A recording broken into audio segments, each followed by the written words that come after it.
রাজ্যের উন্নয়ন আমরা সকলেই চাই। রাজন্য বিজড়িত যে পুষ্পন্ত প্যালেসের কথা আপনি বলছেন, সেটা যখন রাজন্য আমল ছিল তখন রাজাদের দখলে ছিল, কিন্তু আফটার দ্য মার্জার সেটা এখন গভর্নমেন্টের প্রপার্টি, গভর্নমেন্টের অ্যাসেট।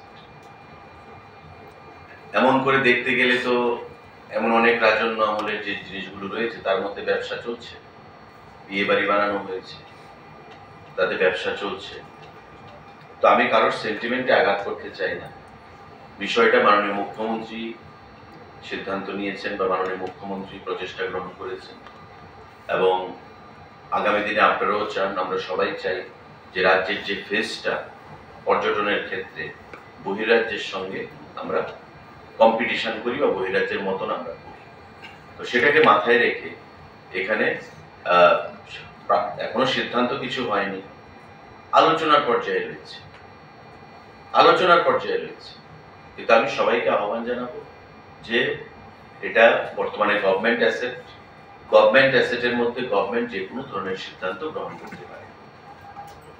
গভর্নমেন্টের সঙ্গে এমন কোনো চুক্তি নেই যে চুক্তিতে বলা আছে যে এখানে কোনো সরকারি প্রজেক্ট বা সরকার কাউকে দিয়ে কোনো প্রজেক্ট এখানে করতে পারবে না।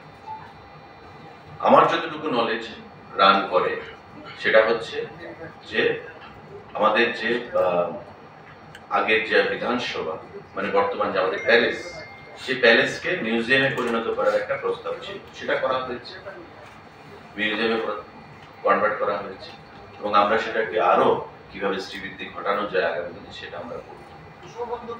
রাজ্যের উন্নতিতে, রাজ্যের সামনের দিকে পর্যটনের ক্ষেত্রে বা সমস্ত দিক থেকে এগিয়ে নিয়ে যাওয়ার জন্য সকলের সহযোগিতাই আমরা কামনা করি।